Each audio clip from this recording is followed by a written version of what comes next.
Let me tell you how my day is going. I just finished a session and my client's grandmother gave me this handmade painting from Italy. She actually gave it to me a few weeks ago, and today she gave me these souvenirs from Chicago, where she's from. She says that I am very kind and patient with her granddaughter, and these are her tokens of appreciation. This is a story time on why I go hard for my patients.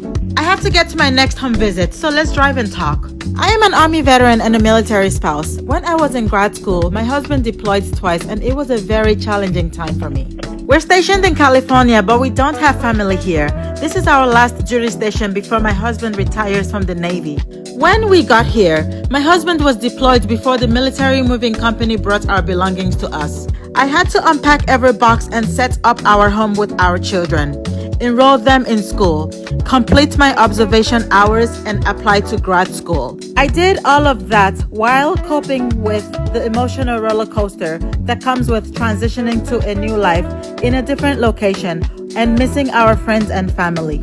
Our older children were handling it pretty well because they are used to the military lifestyle, but our youngest, who was 5 years old at the time, was grappling with the absence of his father. When my husband deployed the second time, I was already in grad school. One day, I woke up at 3 a.m. because I heard some noise downstairs. When I got there, I saw my 5-year-old at the door. He was fully dressed and heading out to find his dad. I explained to him that his dad is at sea and he's not even in the country right now, but he didn't want to hear that. I held and hugged him until he went back to bed. I have a practical exam in the morning and I was starting to feel uncertain about this one. I prayed to God and told him that if he makes a way for me to get through this, I will give it back tenfold. When my son woke up in the morning, he was dysregulated and refused to go to school. I was hopeless and helpless at this point. I didn't know what to do, but I knew that I had to go take my practical exam. I walked him to his school bus and he was kicking and screaming. It was so bad that the bus driver told me that it was unsafe to drive him to school in that mood. Another military spouse saw me and offered to help. I explained to her that I have an hour-and-a-half drive in LA traffic to go take my practical exam, and I don't know what else to do.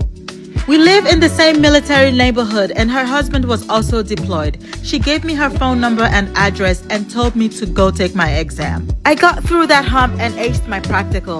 She also offered to put my son on the bus and pick him up on the days that I cannot make it.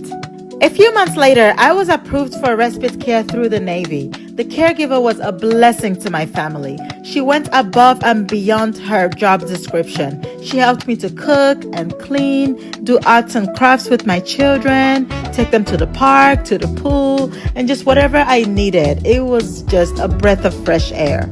If you're wondering why I am a little more extra and purposeful about my career as an occupational therapist, well, now you know. Your destination is on the right. And ladies and gentlemen, that is my cue. Thank you so much for listening. Let's chat again soon. Goodbye.